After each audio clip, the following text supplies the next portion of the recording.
Okay, what's up, everybody? Good morning. Welcome to a Saturday edition of Morning Scone, presented by Brock, the Baton Rouge Orthopedic Clinic. Of course, if you have any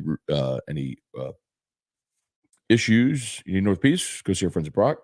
Um, might have to let y'all in on a little bit of a secret today. But roofing issues, please call 364-1007, 364-1007, 364-1007. Notice a little change there. I'll have to let you in on that a little bit later. Of course, ProCharge EV, ProChargeEV.com, and Restored Motions, RestoredMotions.com. Okay, y'all, let's delve into it. Hope your Saturday's off to a great start. What a great night last night on Friday. LSU Gym puts up another 198. They win. And then the baseball team, a little bit of a delayed start because the games prior there in Houston got started a little delayed. Or I'm sorry, the first game went a little long. LSU beats Texas 6-3. And y'all, this was never really in doubt. You look at the final score and see 6-3, and you might think it was a little bit of a nail biter. Man, it really wasn't. Luke Holman, you got to start there. Holman got the start. Clearly, Jay is setting his rotation for conference play. It's interesting because we talk about it now. So, if you were listening to AFR on Thursday, Doug Thompson kind of let it slip when I asked him what he was kind of hoping to see on against Texas. He said he wanted to see Gage jump, go 4 or 5 innings. Well, they were leaning towards starting Gage jump. He hadn't pitched since Thursday. And it looked like that was the direction they were going to go. And they were going to go jump Coleman was what it looked like. And they were probably going to bring Hurt out of the bullpen this weekend. And I think Jay made the decision ultimately, and I haven't heard a post-game comment. I'm not sure what he ultimately said or decided, but my understanding was it looked like he was setting his rotation for SEC play, like to get it set this week. So you have another week to where everybody's on their day. And what a day by what a job by Luke Holman. Just so consistent. I know the strikeout numbers are going to wow people. He went 5 2/3. He pitched into the 6th inning and recorded 12 strikeouts. That matched a career high. His previous career high of 12 was against Samford. He did it against Texas last night at Minute Maid Park in front of 20,000 people, which was awesome. No runs on just 3 hits, and the same guy from Texas got all 3 hits off of him. It was Peyton Powell got all 3 hits against Holman. But sometimes it goes like that. There's just a guy that you just can't seem to manage. But Holman was awesome. He was never really threatened. And after a first inning where he threw, I think, 24 pitches, he got his pitch count down and was just so efficient, which was awesome. Offensively, I want to talk about the bullpen because Ackenhausen was great as well. He gave up another homer, which is just kind of something Ackenhausen has kind of been known to do. But Ackenhausen gave you 2 1/3. He did allow the 3 runs, but 2 of the runs came in the 9th inning when, man, Paxton Kling looked like he was going to have a beautiful walk-off catch where he was going back against the wall, jumped, and the ball just kicked off the heel of his glove. If Kling hauls that in, he's on SportsCenter's top 10, and LSU wins 6-1. Instead, 2 runs come in, and Yo got the next guy and to end it on a strikeout. But 6-3 was the final. The Ackenhausen was really good. He struck out 6 in 2 1/3. I mean, you just know what you're going to get from Nate, aside from the solo shot he gave up, which put Texas on the board in the 7th. Ackenhausen was great. And then offensively, I think the thing that stood out most offensively, and I love to see this, is they went to the plate with a very clear plan. And that may sound simple and generic, but it's true. And it's hard to get 9 guys, like everyone up and down the lineup, to buy into a singular approach. And they did that. And the approach was very clear. It was make LeBaron Johnson throw a bajillion pitches and get him out of the game. And they did that. LeBaron Johnson threw 31 pitches or 30 pitches in the first inning, and he was out of the game after 3 innings pitched. He pitched the first 2 batters of the 4th, and then he was or the first batter then threw a wild pitch, and then he was out of the game.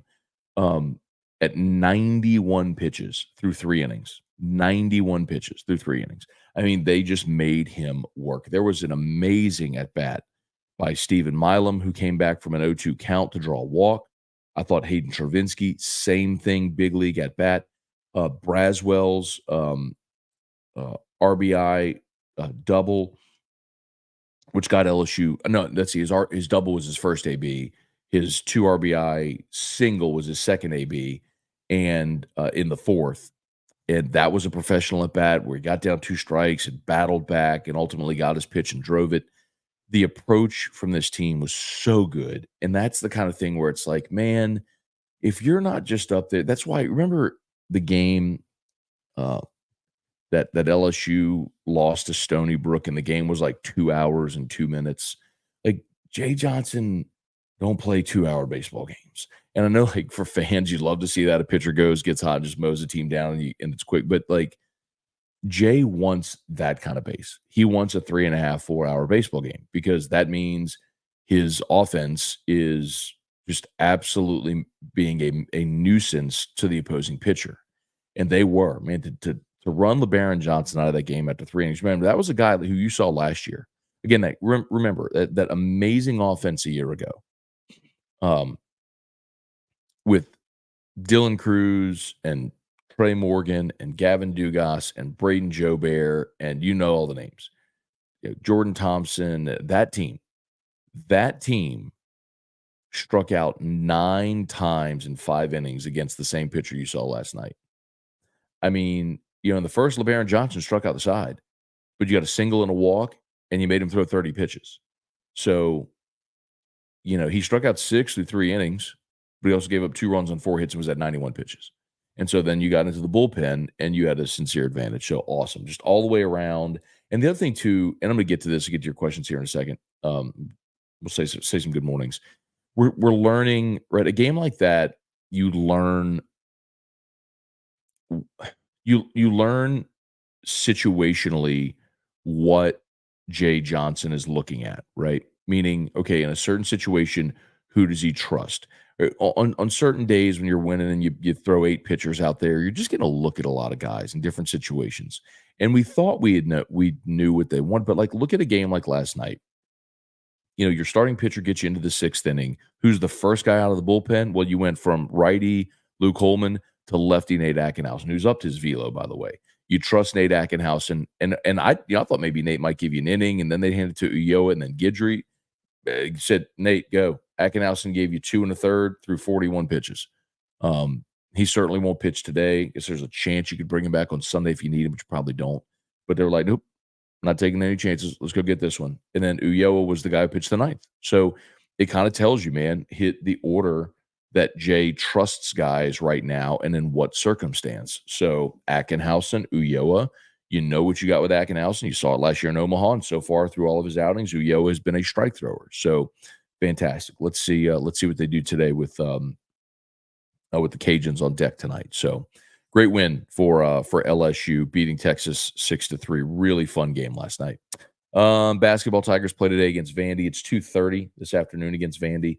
So we'll see if Matt McMahon's squad can get that win. If they do, pushes them closer to it'll push them to 500 with 2 games to play. So we'll see if LSU can go get that done today on the hardwood there to beat Vandy once. Of course, it's a little bit of a homecoming there for Jordan Wright, who played his career at Vandy until this year, transferring to LSU. So back to Memorial Gym. LSU is LSU's a 3.5-point road favorite in this game against Vandy. So Memorial Gym's a weird place. They call it Memorial Magic and all that junk. So we'll see with LSU basketball today, Vandy. And the Pels beat the Pacers last night, 129-102.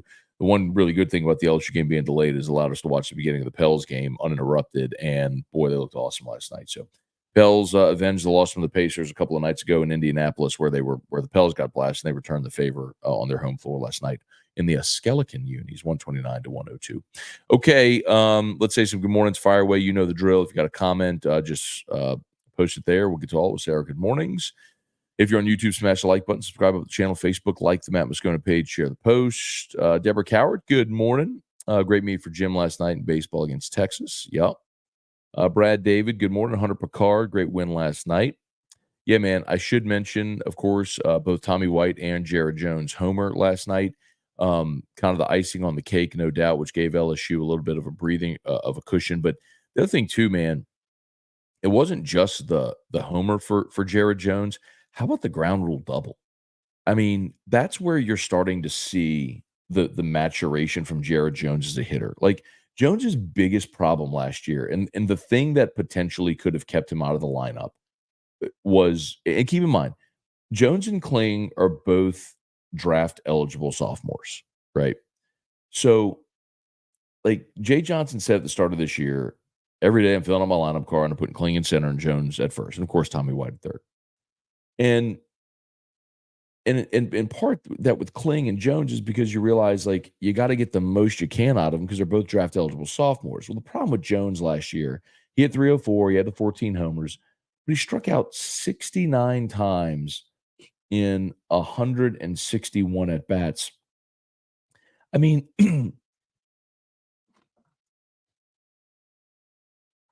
I'm not good at math. Let's see. It's 43%. He struck out in 43% of his at bats last year.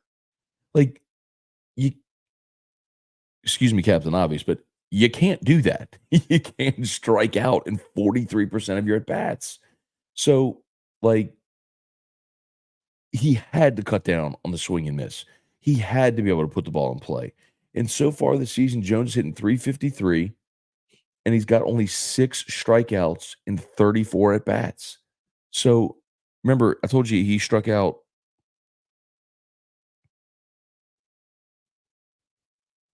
48 or 42, 43, excuse me.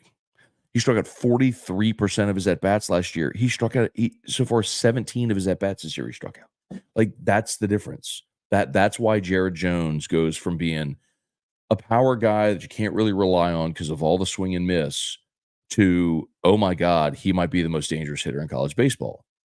Because you get him on a 2-strike count, he's going to shorten up and he's going to like check swing a ground rule double. So yeah, I'm excited about Jared Jones a lot. Adam Parker, good morning. Donald Amy, good morning. AP3, good morning. Love to get a morning dad show this morning. Drew is the man. Thank you, man. Drew's still sleeping. Drew and Eric are still sleeping, but they get up, we'll certainly do it. James McKinney, good morning. Kelly Gross, hey, Dad, good morning. Cozy Cotters, what's going on? Good to see everybody here. If you're there on YouTube, smash the like button, subscribe to the channel, Facebook, like the Matt Moscona page, share the post. We're on LinkedIn and Twitter X this morning as well. So thanks to y'all for being here. Larry Garner, John Melansaw. How's Drew? He's doing great. I think Holtman has solidified himself as the Friday night guy. I think that's a safe assumption at this point. Tiger Diver, good morning from the DFW. Even better morning after beating Texas, no doubt, especially if you're in DFW. Adrian Bailey, Joseph Fallsgraf, what's going on? Peter Fenner, good morning all. Been a bit since I caught a live show. Holman and Act dealing last night. Awesome to see. You know, we talked about this, about how this pitching staff was, was certainly deeper than last year, and they were going to have to rely on their pitching, until the offense came along. But boy, the offense is humming, and if you've established Holman, and through 3 weeks, you seem to have done that, right?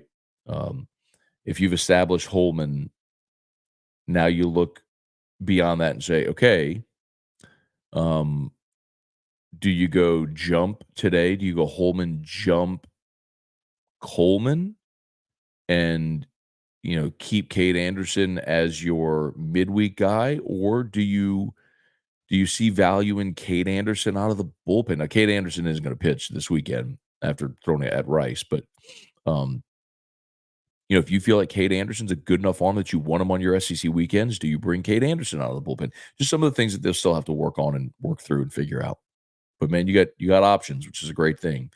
Cody, good morning. Holman shoved last night. Safe to say Uyo is the closer. No, I wouldn't say closer. I don't even know if, hang on.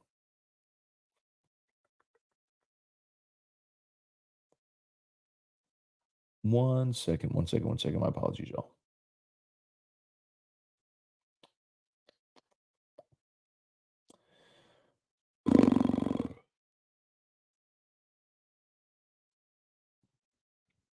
Sorry, give me 1 second. I'm almost positive. I'm trying to see if that was a safe situation for Ulloa. I don't know if it was. Why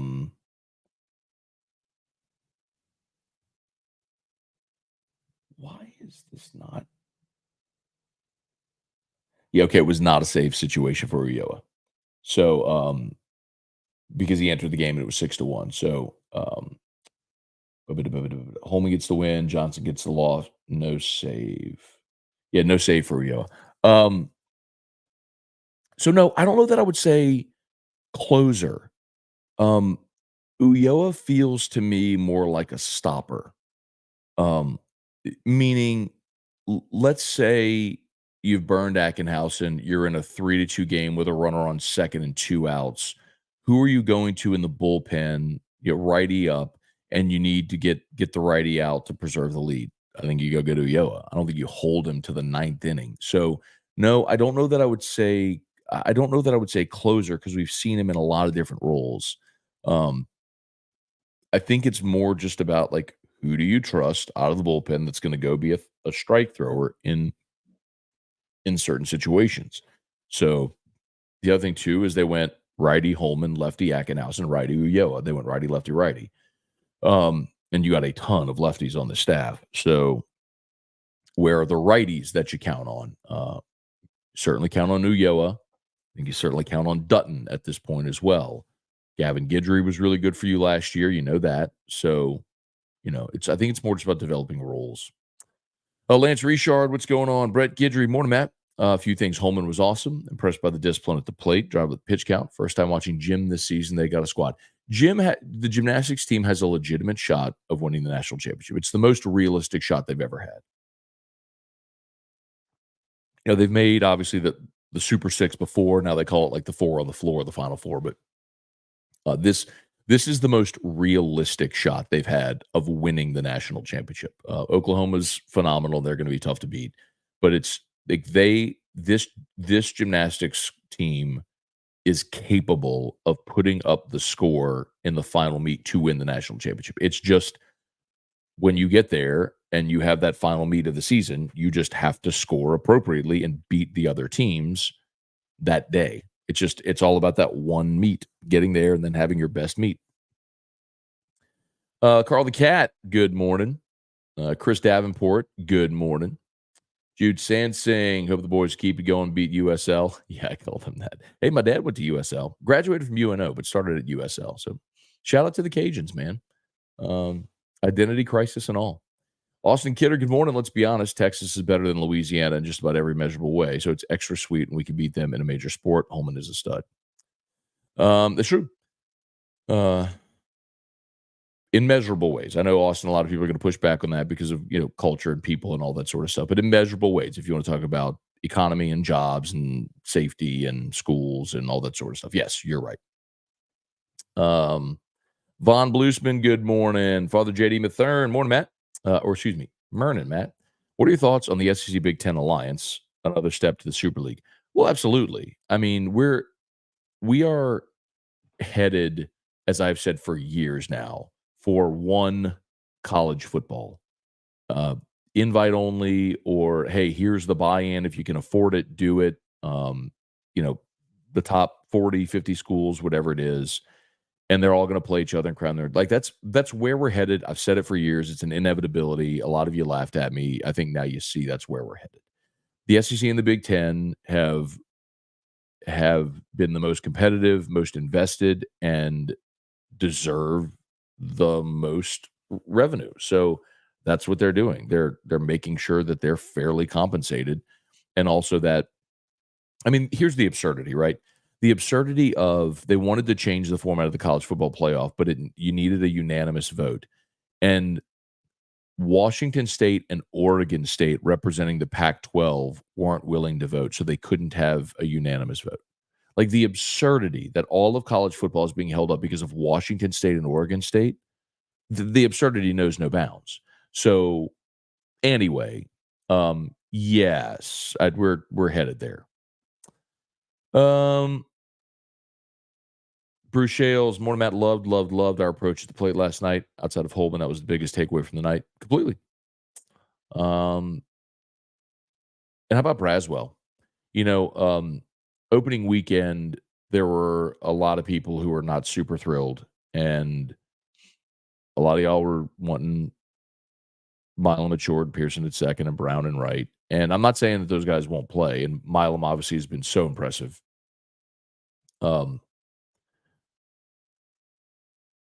But told y'all, man, don't bury Braswell after one weekend. If he's an elite defensive glove and give you anything with the bat, that's a plus, and you're seeing that now. I mean, he has in the last week plus really emerged offensively, which is great to see because he is he is your best defensive option at shortstop, and so he's going to play. And he's got the average up to 296 now, and he's coming along, man. So if Braswell solidified there at short and is giving you something offensively as well, Milam at second, Pearson and right, you get all those bats in the lineup. Yeah, it's exciting, man. Let's see. John Boudreaux, good morning. Curious how SEC and Texas handle horns down. I think they've already said it's not going to be a penalty. For those that don't know, that the Big 12 made horns down like a personal foul, or a unsportsmanlike conduct penalty. So, but I think the SEC has already said that's not going to be a penalty. Craig Duga, the ball left the bat hotter than the surface of the sun on a humid Louisiana summer's day on Tank's homer. All right, little homage to Lynn Rollins there. Kerry Hughes, good morning. Chris, Luke has been dialed in so far this year. Definitely fits the mold for Friday night starter. LSU bats did dang well, getting Texas starting pitcher count up so fast. Shane Danos, good morning from Shane and Jamie Danos in Iowa. Okay, thanks for watching up there. No, I'm sorry. It's not Iowa. We've been over this, Shane. My bad. It's from Iowa. They're in Iowa.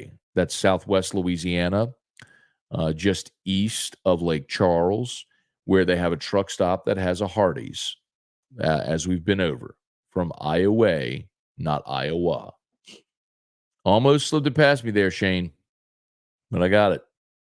Brad David, why do people think an expanded playoff will make the SEC championship game less important? It was meaningless in 2011 with a two-team playoff. It's more about access. Like, for example, Brad, look at this year.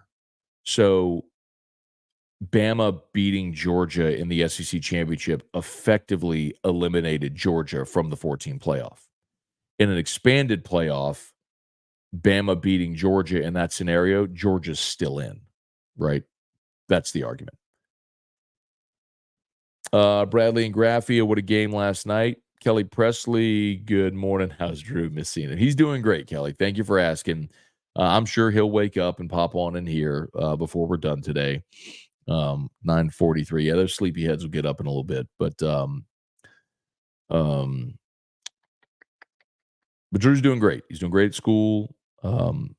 St. Lillian had some big news. I don't know if y'all saw it a couple of weeks ago, but they're moving to a new campus next year. So that's great. This will be the third. They started, when Drew started there, they were on Kelwood, which is off of Connells Park. So if you're going, Goodwood, you turn on to Connells, there's a big bend. That road would dead end into Kelwood, and it was Kelwood would dead end right into St. Lillian.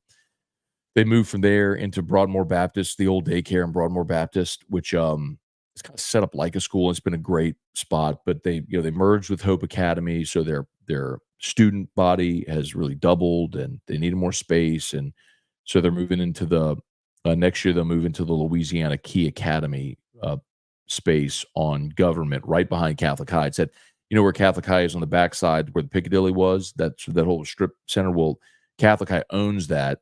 And when Piccadilly closed, they leased the space to Key Academy. Well, Key Academy's moving schools now, and so St. Lillian's moving into that spot. So be closer to my work, more space as they continue to grow. So Drew's doing great. Thank you for asking.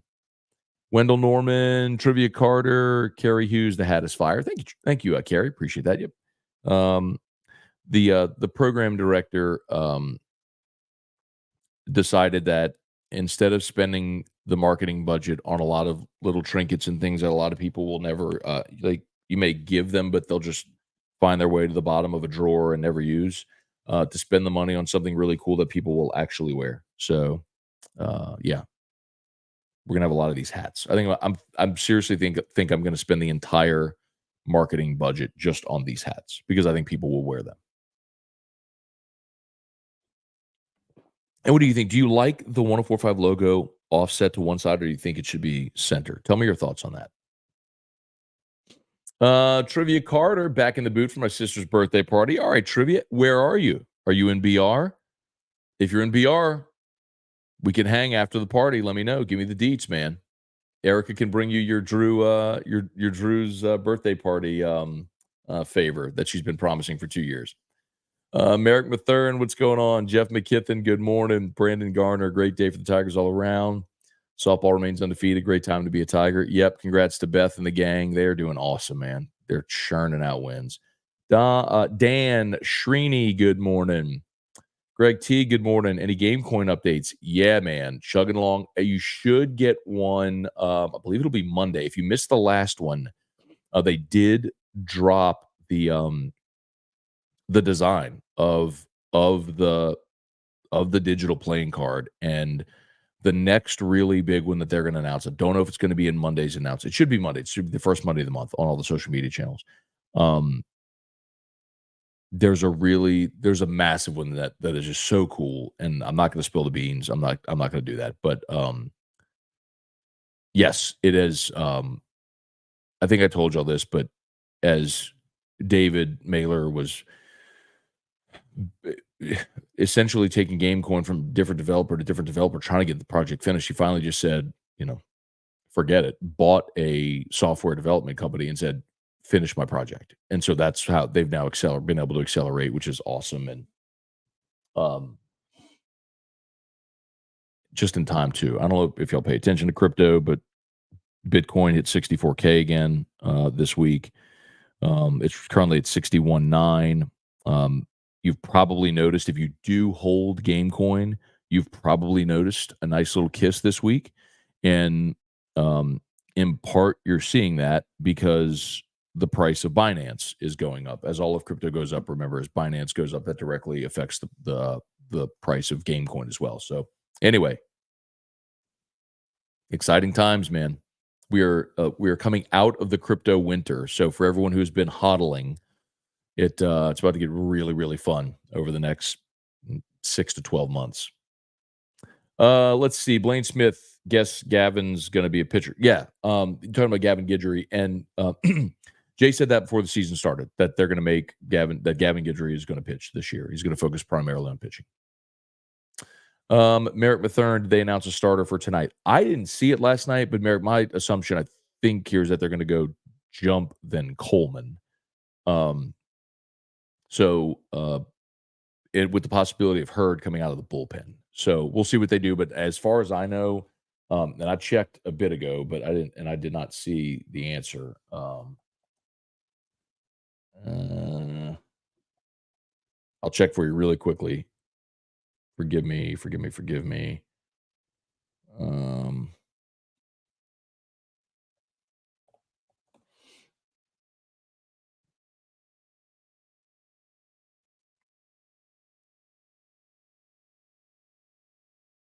No, not that I see anyway.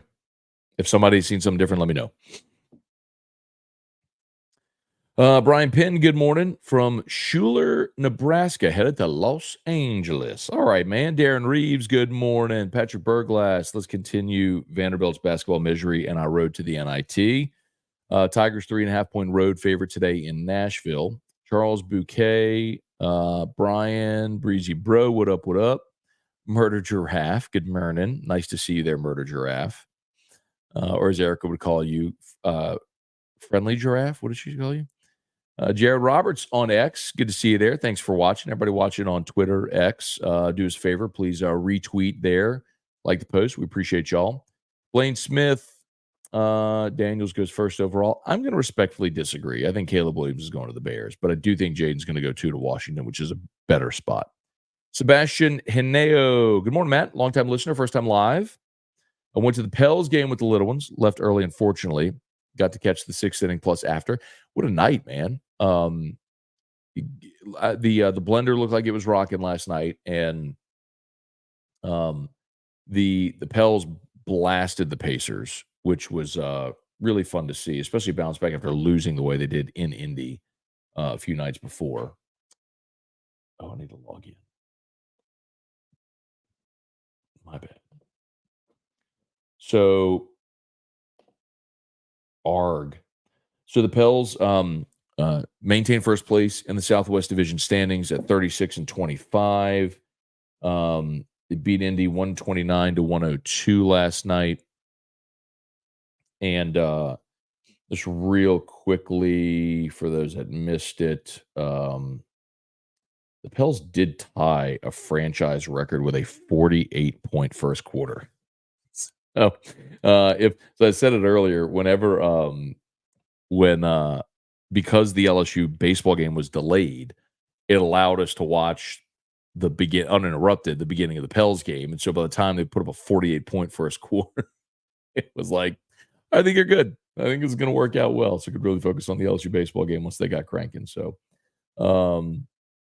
34 for BI last night, 28 for Trey off the bench. It was really cool, man. Great night. Great night all the way around for all the local sports teams. All right, YouTube, smash that like button, subscribe up the channel, Facebook, like the Matt Moscona page, share the post.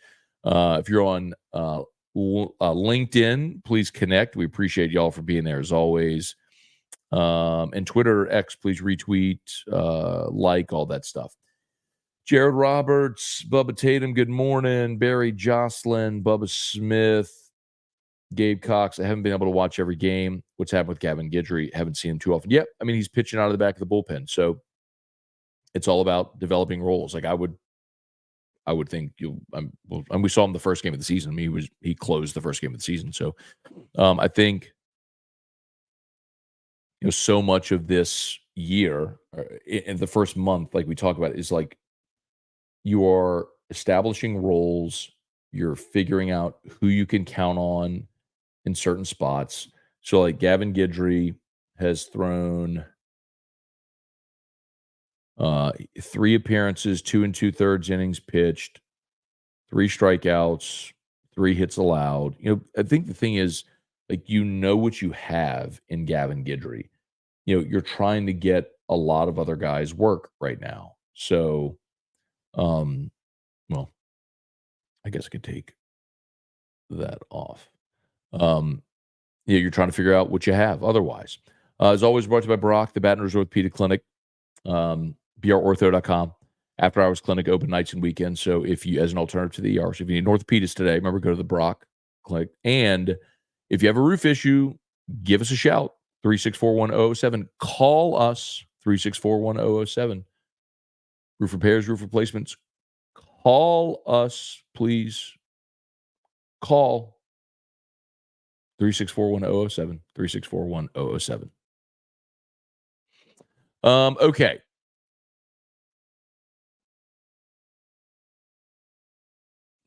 Sorry, I'm trying to find my spot again. Blaine Smith, good morning. Baron takes are unbelievable. Trey Potan, update on Greg Brooks. I don't have an update, Trey. I'll keep trying to see if I can get something more concrete for you. Seth Rushing, Luke Holman can throw a baseball pretty good. Terry Ducote, I didn't think Holman would make such a big impact. Jay knows how to turn a good pitcher into a star. I think a big part of that too, some of that is development year to year, right? Think about Skeens. It's worth repeating this at this point. Skeens, when he got to LSU, wasn't the Paul Skeens who went number 1 overall and was the best pitcher we've seen in 40 years. Paul Skeens, once he wasn't going through military training anymore. Obviously that's physically taxing and not conducive to an elite level athlete.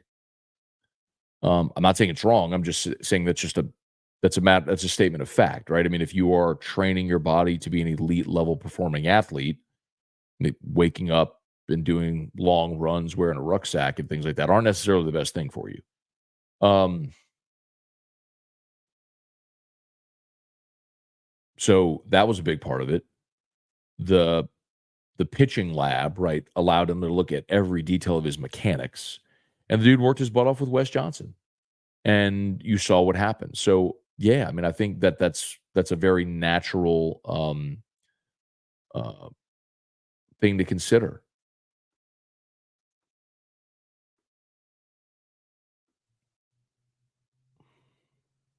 Sorry, I keep losing my spot in the comments.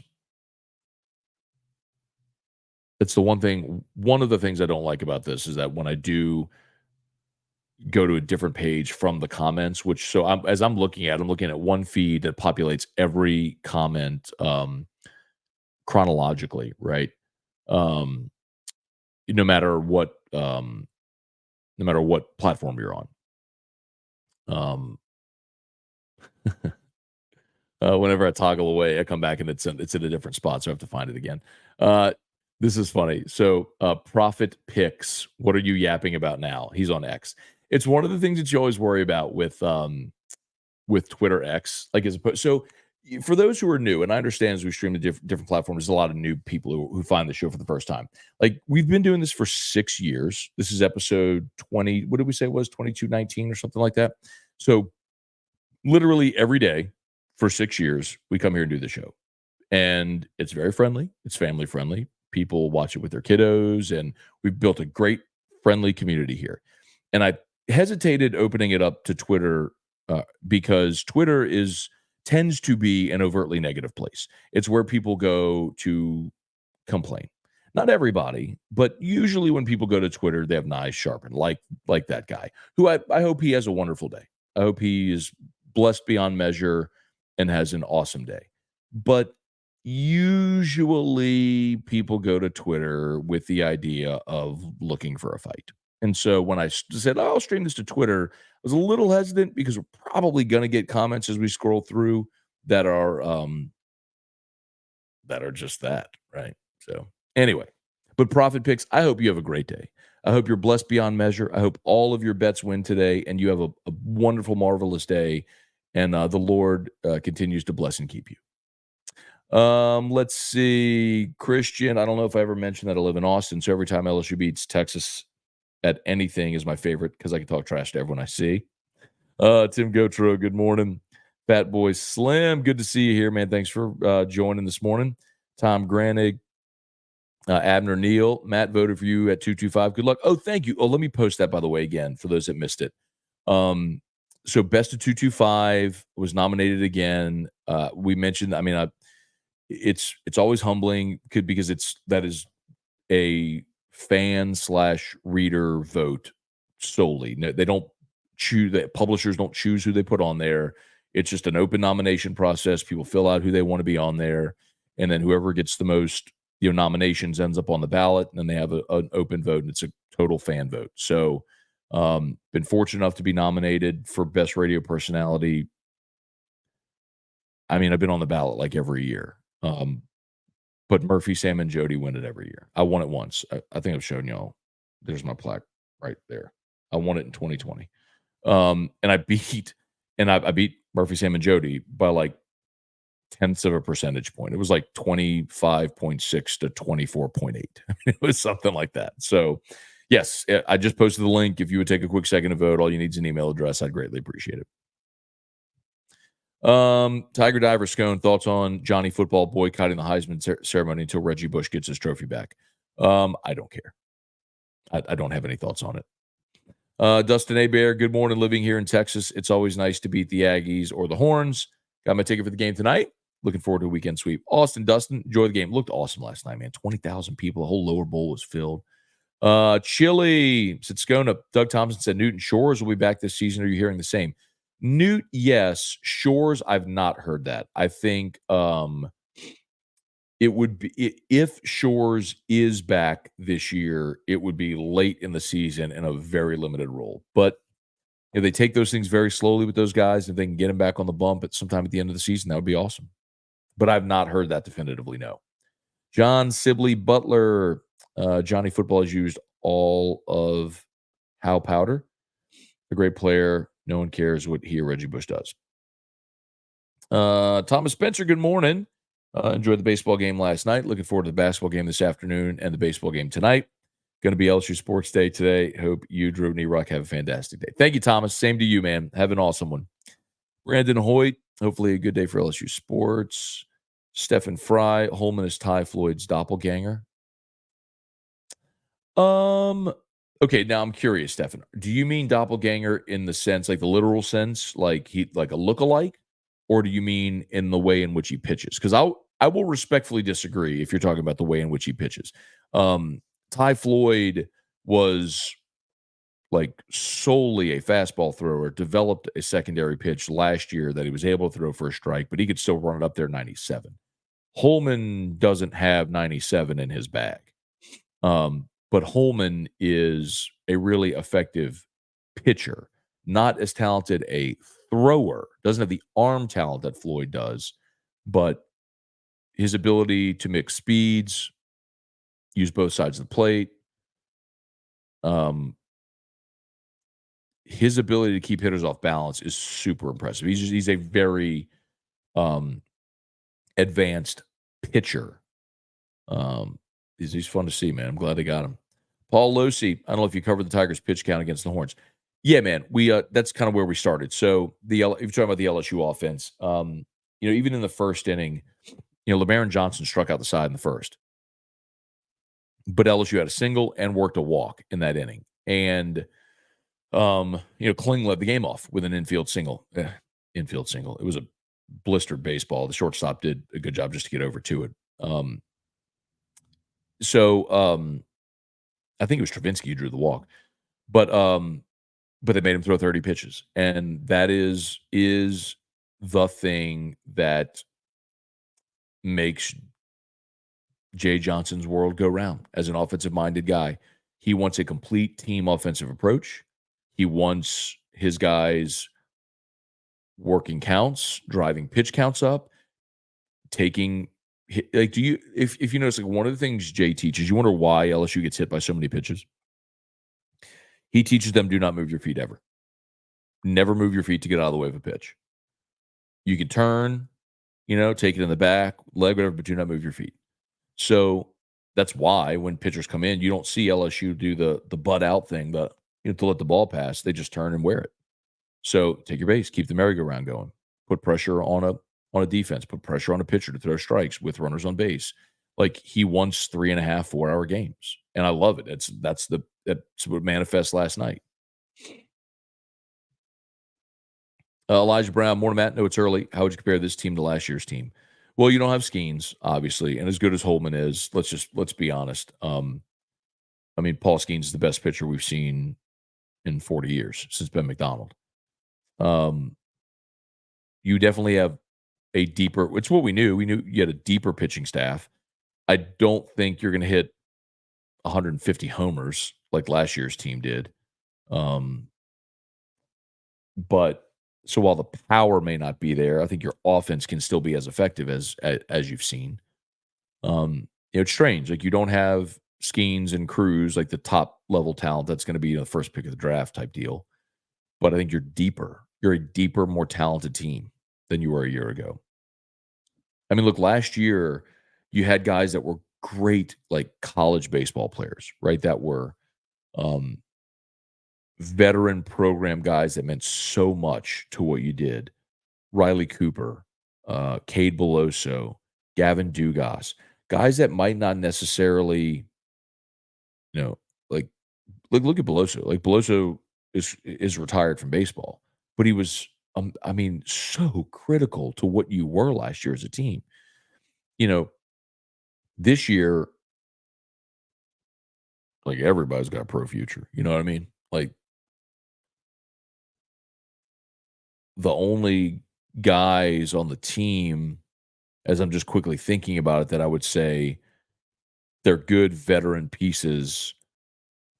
Mac Bingham, and I haven't seen enough of Bingham to know, if I think he could be a big leaguer one day. and Travinsky. Like, Travinsky won't catch at the next level. I mean, he'll have an opportunity to go play pro ball somewhere. I mean, obviously, when you have that much power, but he's more likely going to play first base DH, right?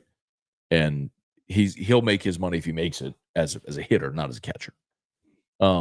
Everybody else, man, you got pro prospects. I mean, it's just that Jay's built a juggernaut, man. Not that LSU didn't have talent. I mean, obviously, like, just look at what he inherited. I mean, a lot of the guys that was mentioned, Paul Maneri recruited those guys. I mean, Dylan Cruz was a Maneri recruit. Trey Morgan was a Maneri recruit. Jordan Thompson was here. So, a lot of those guys, Joe Bear, a lot of those guys were already here. Anyway. And Jay has just continued to build on it, is what I'm saying. Wayne Blanchard, good morning. Fat Boy Slim, look around people. LSU slowly becoming that school. Darren Gagnon, morning Scone. Got to admit, I was one who wasn't high on Braswell, but I was wrong. Happy to be wrong. Holman is the real deal. Solid, consistent starter, all around good pitcher. Yeah, look, there was a lot of people that opening weekend, and the thing that told you was like, just it's one weekend of baseball, man. Like, it's where you can't. It's why a sample size in baseball matters so much, Darren. It's like you gotta you gotta understand that the best players in the history of the game had weekends where they went 1 for 12. You just got to give it time to let the sample size grow, and the opposite's true also. You can come out the gate on fire, and then as you get deeper into a season and pitchers adjust to you or whatever the case may be, you start seeing better pitching.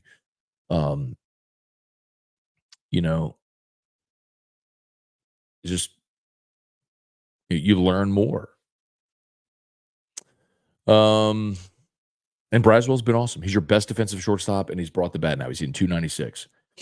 Cajun Country, Pelicans, Tigers, good night. Cajuns played Vandy really well, but it got away in the 8th. Austin Kidder, even though it was just a solo homer, you could see how excited Tommy White was to feel his home run power again, no doubt. I told y'all before, he's Tommy's still coming back from the shoulder. And he will continue to get healthier and healthier as the season goes along. And I can understand his frustration, but yeah, that homer he hit was, 420 feet to left center. It was a bomb. Rocky Killian, good morning. Jerry G, good morning. Ball, y'all, showing up the way they did for a huge matchup in a big crowd setting will be very, very beneficial if they make it to Omaha. Brandon Hoyt said, I'll rock the hat. Yes, sir. Oh, moonshine. No woke Bud Light hats. Tell you what, moonshine.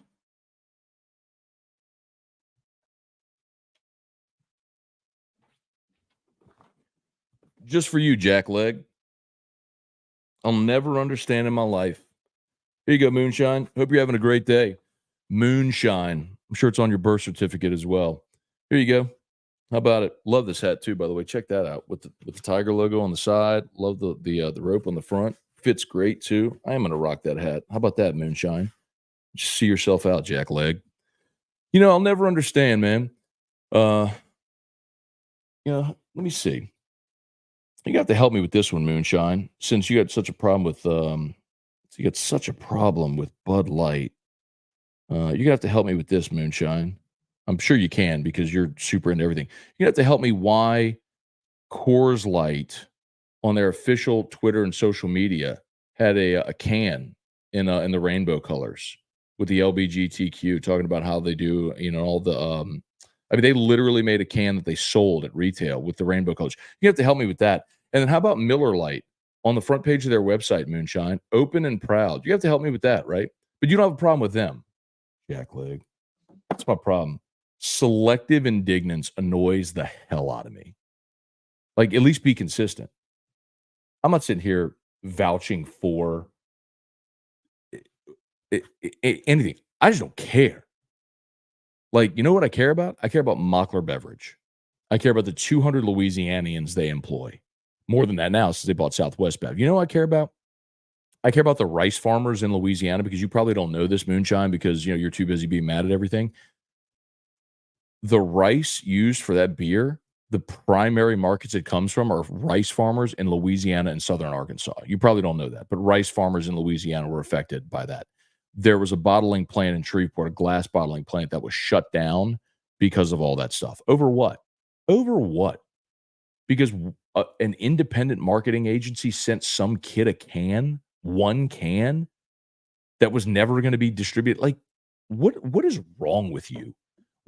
Whoa, but like, you're such a freaking sheep. And now everybody is back on board. The UFC is sponsored by Bud Light. Peyton Manning and Emmitt Smith are endorsing Bud Light in Super Bowl ads. Kid Rock is the one who was firing bullets into Bud Light is drinking Bud Light again. He's back on board. Donald Trump sent out this post. Y'all, you need to get over this stuff. Like, let it go. I mean, no, but here's Moonshine having himself a day, having him moonshine, no doubt. The pride of Louisiana, no doubt. Some a-hole who calls himself Moonshine on a chat going to try to troll people. And all he can say is woke Bud Light hats, because you want to know why, Moonshine? You're a freaking lemming. You're a follower in life. You can't make up your mind for yourself. You watch cable news all day and you say the people who watch the other cable news channel are the worst when you're just as bad, you stupid freaking loser. You know what? Just for you, Moonshine, I'm wearing this hat the rest of the show, and I'm going to be proud to do it, you freaking loser. Blessings to you. Go find something good to do in your life. Go bring positivity. I hate that you just did this. Lit the fuse, you freaking loser. It's morning Scone, man. People are happy here and positive, and you got to come in dropping that stupidity. Go live your life. Samuel Smith. I'm putting out a missing persons report on Anthony Guglielmus. So very well done, Samuel. For those that don't know, Anthony is our resident negative LSU fan. If ever Merrick, Scone rant, RIP Moonshine. Let's see. Lance Richard, what gives? Why isn't Matt using the HUDCO name?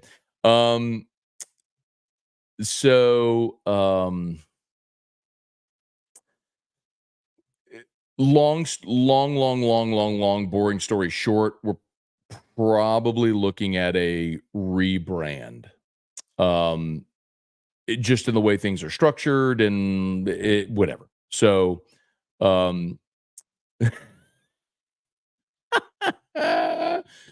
band murder draft. It is a sick hat. I love this hat. It's free. It's Marucci, first of all. So it's Marucci, Louisiana company. I love the tiger logo on the side. I love the rope. It's a elevated patch hat. It's a freaking phenomenal hat.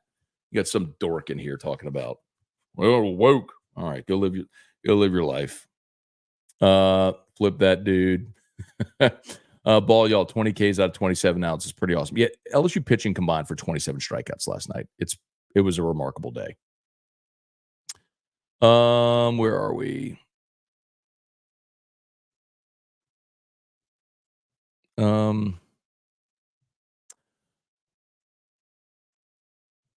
Cortland just caught dinner.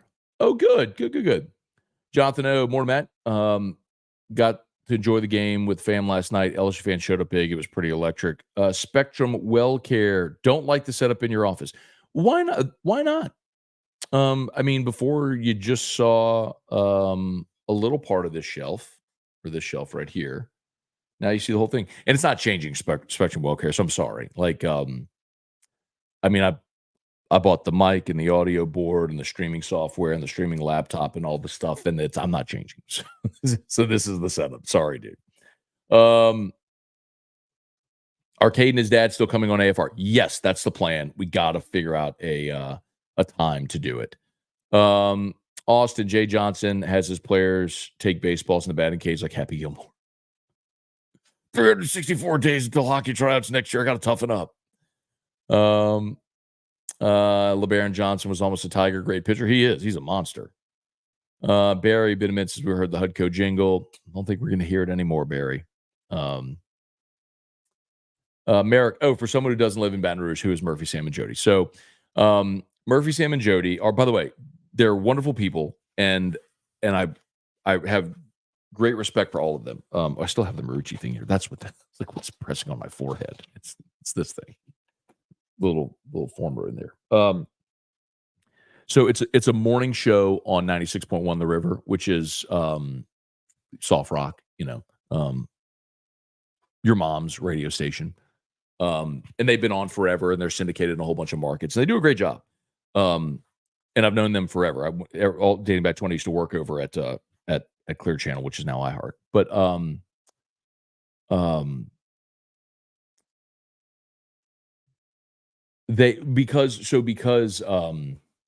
because Best of 225 is and they're great, by the way. Like Bob Murphy and Jody are married, and Sam North is the third. I know Bob and Jody very well. I don't know Sam as well. I know Sam. I just don't know him as well as I know Bob and Jody.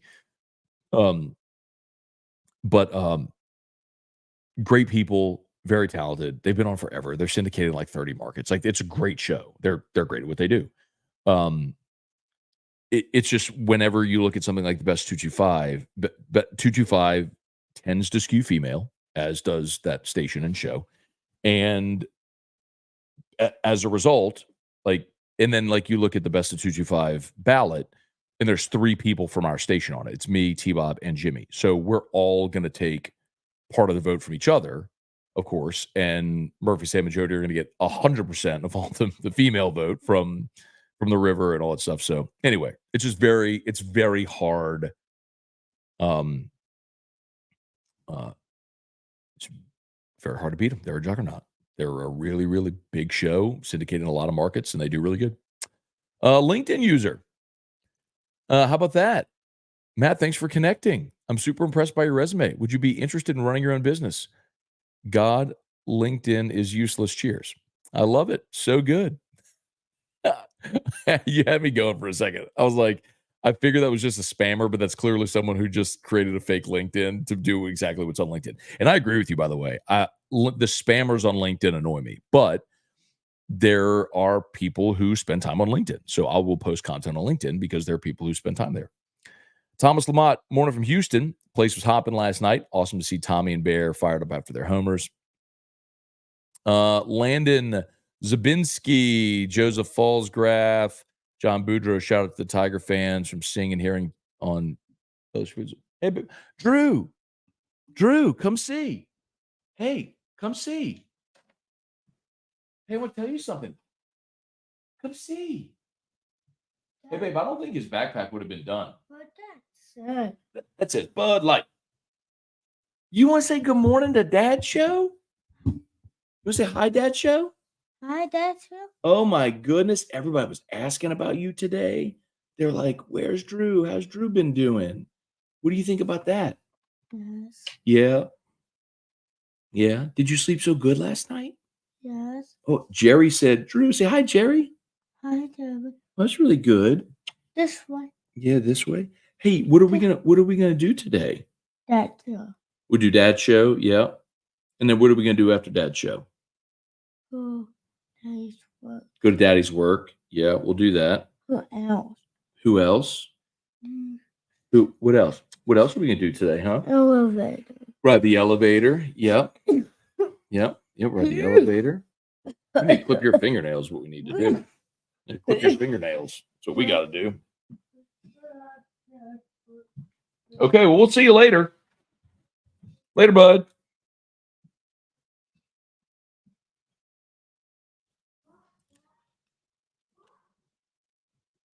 Okay. We got a Drew sighting for a minute anyway. Moose Jammies. Yeah, Moose Jammies. Casey Smith and the Game Coin News. We gave a little bit of an update earlier today, Casey. We should have first Monday of the month on all the social medias. You should have the next full update on the platform development. I'm waiting. I'm not going to spill the beans, but I'm waiting on them to release plans for what I think is the coolest part of the platform. But yes, coming, and the crypto winter is coming to an end, which is a lot of fun if you're following along.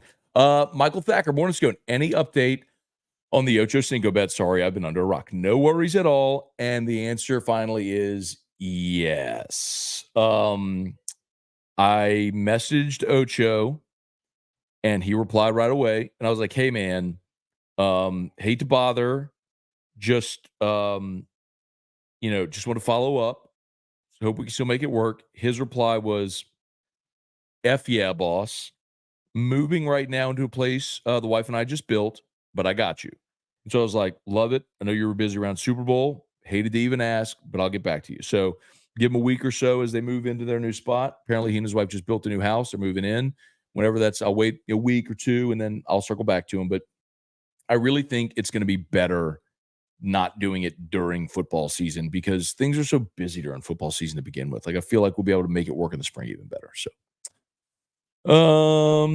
let's see. Did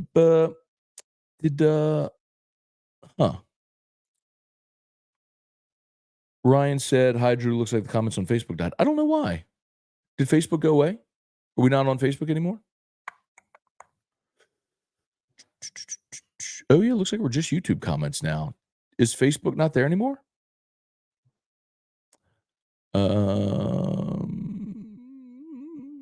If you are still watching on Facebook, please just drop a howdy do. I don't know. Are we still live? Yeah, we're still live. No, we're still live on Facebook. We're still live there. Okay. Y'all like the Austin Kidder said the 1045 logo off center is cool. ML Fody, definitely like it off center. Dustin, like the logo off center. Merrick, off center. Offset. Okay. Austin Kidder. Moonshine, don't spoil the vibe. Oh, man. Drew said, like the hat offset. Okay, cool.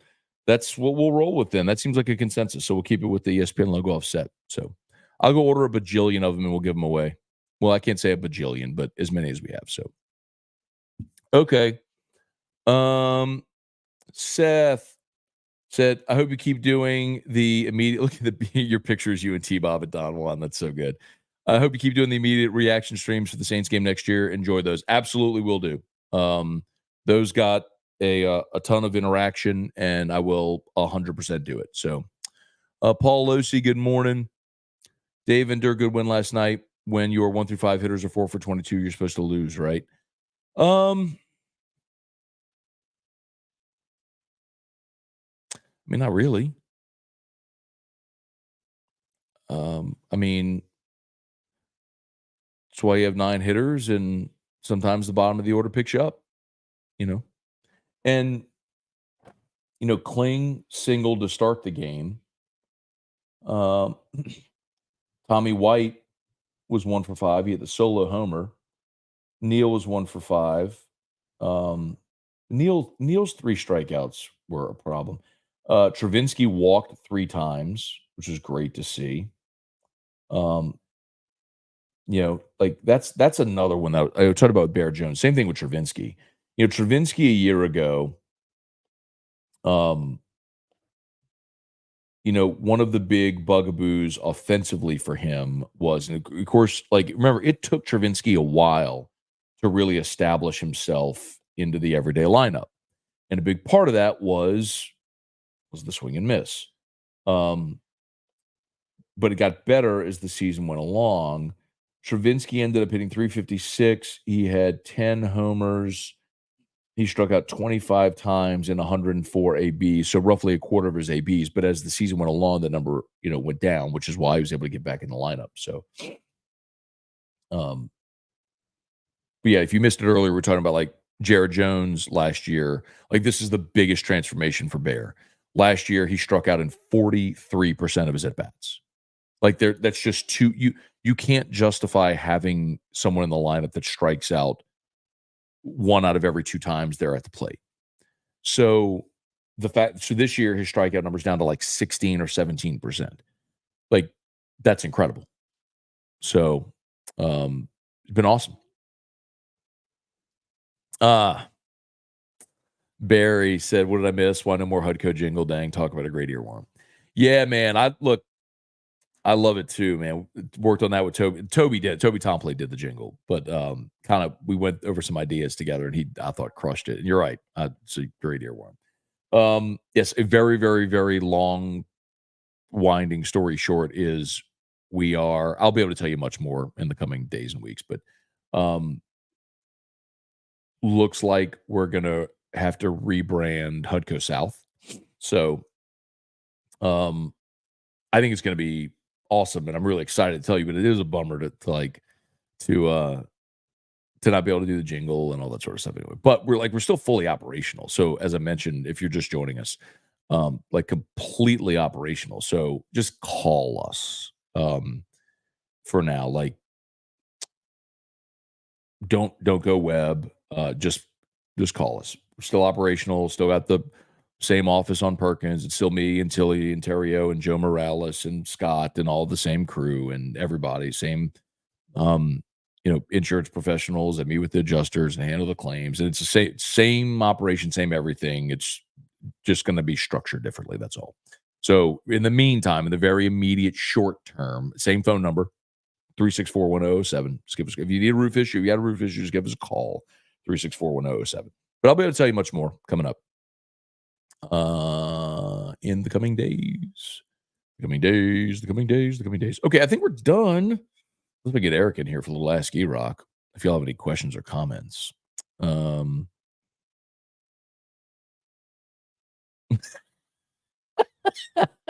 Moonshine disconnected the Facebook stream because Zuckerberg drinks Bud Light. Oh, man. Let's see. Nathan Hodge, morning, Matt. Got any plans to make any LSU games this year on the road or at the box? I'll probably make my way to the box for a game or two. I just don't go to many games. It's easier to watch at home. It's easier to follow and to take notes. Usually I can't necessarily, like, Drew's not just going to sit and watch a baseball game. Like, if we took him, he'd probably just want the iPad the whole time. So it's almost not worth going from that respect. But in time, we'll get there. I might make it out there for a game or two. We'll see. So, okay. I think we're done. Y'all have an awesome day. As always, shout out to Brock, the Baton Rouge Orthopedic Clinic. If you need an orthopedist, remember Brock, the after hours clinic is open. So right there in Bluebonnet near Perkins, inside the Surgical Specialty Center, you walk in, ground level, you're looking straight at Brock. So if you twist your ankle, think you might have broken a bone, something like, you need to see an orthopedist today, x-rays, all that stuff, go to Brock. You can bypass the ER. Just go to Brock's after hours clinic right there in Bluebonnet. And of course, with 10 Brock locations in the greater Baton Rouge area, you're never far, including the one there in Hammond. So if you're in Tangipahoa Parish, I'll say it real fast, so I don't know if you're saying the A or not. Tangipahoa Parish. If you're in Tangipahoa Parish and you need an orthopedist, remember they got the Brock location in Hammond. They're the best. Brock. Okay, y'all have an awesome day. I guess we're done. E-Rock's not here for Ask E-Rock. Do y'all have Ask E-Rock questions? No, I'm just smash the like button.